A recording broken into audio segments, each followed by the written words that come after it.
Hello everyone and welcome.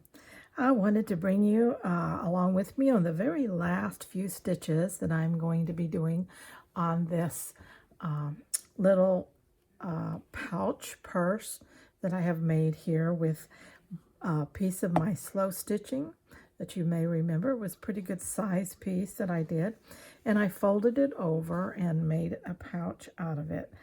I'm loving it. It's just me all the way around. It can't get any more chaotic than this, can you? I put just short handle on it with torn scarf fabric that I tied about halfway up and then sewed a piece front and back so that it would have stability there. Then I sewed those onto the sides. Okay, and I did that by hand. And then it has a Velcro closure. And what I'm doing, the last thing, is I am sewing little round embellishments over where I put the Velcro so that you won't be able to see the Velcro from the outside. And that will finish it off. And I don't know about you, but I feel very accomplished. But I wanted to bring you along on the little bit of a journey here on the very last part. So if you have some slow stitching pieces that you don't have a clue what to do with, make some little pouches or purses or something like that that can be utilized. This is going to be a perfect little pouch for my tablet when I have to carry it someplace. Or it's a small, just a little purse for a special occasion. Let me see what it measures out to. It's about 10.5 by well, 9. So it's not huge. But it definitely would be big enough for, just putting your cosmetic bag, your billfold into. You couldn't overload it, but it'd be precious to carry on a special occasion when you want something that stands out as a signature piece in your outfit. And so you could make it for that too. When you put as much time in as I have put on something like this, it's special.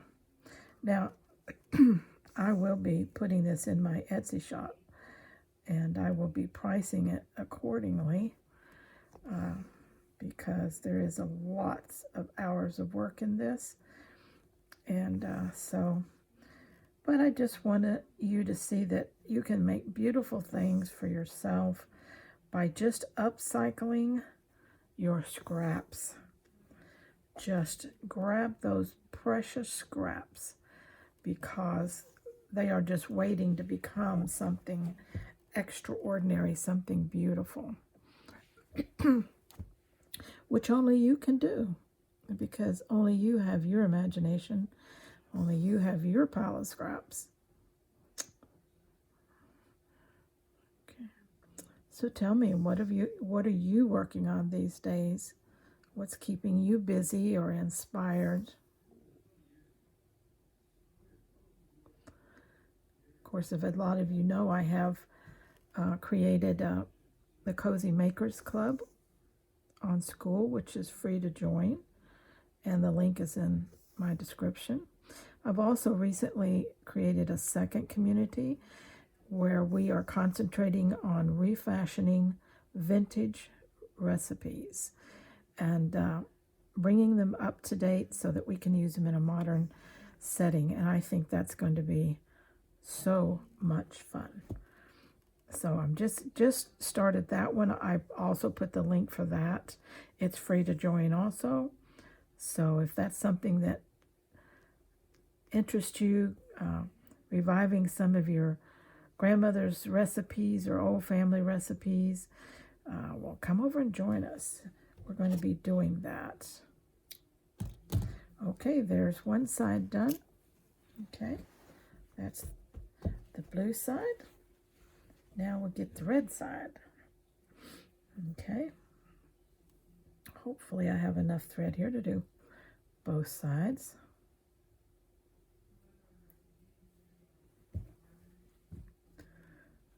Okay, we got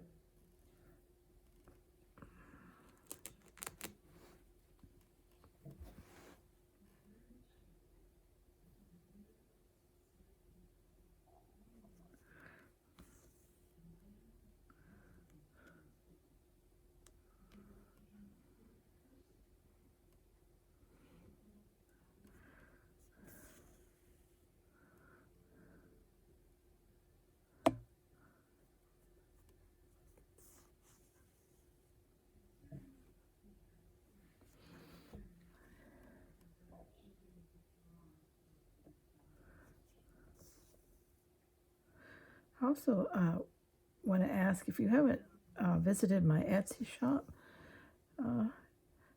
take a minute to do that. And if you would, just heart a couple of your most favorite items. That really helps me to know what people like, what attracts them, what I'm doing right, and so that I don't just waste my time making things that everybody hates. Okay, so just you don't have to buy anything. Just look around and heart a couple of the items that you really think are nice. And again, that link is at the top of my page here or in my description of my videos.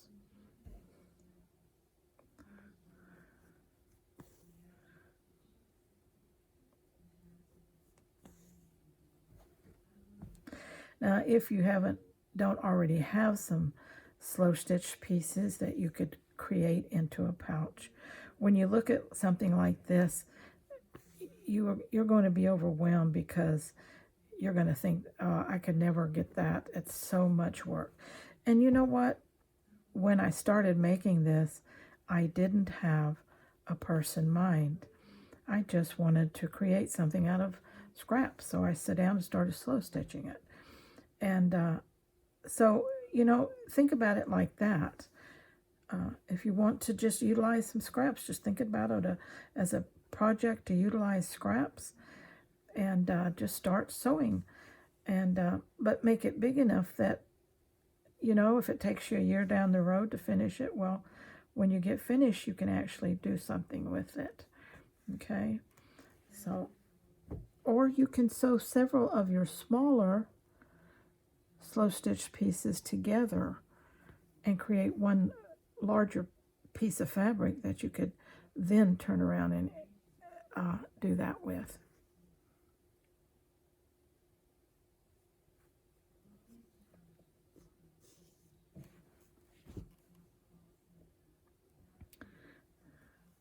We'll look at it a little bit closer here, just about through with this, and can't believe I have finished it. It's been on my table here for a while. Okay, let's look at it just a little bit closer. Let me bring you down so you can see some of the stitching that's in here if you haven't seen this before. I have worked on it in other videos, so you might recognize it. Okay, as you can see, I machine stitched together down the sides. Everything is raw edges. Okay, I love raw edges. I leave just about everything I can in raw edges. Even the top is well sewed and secured, but everything is raw edged. I even left the little hangovers. Okay, it's just fun. It's just fun that way. Okay, and the scrappier it gets, the better it gets. Like I said, the sides are torn pieces of fabric, scarf fabric, and then I tied a knot at the end, and then I sewed that onto the side. tied it halfway up to the center, reinforce the center, again tied it, and then this one is sewed to this side, okay? So it's very cute. It's going to draw conversations when I use it, if I use it. Like I said, I'm thinking about putting it in my Etsy shop, so this will be really a signature piece, a special piece.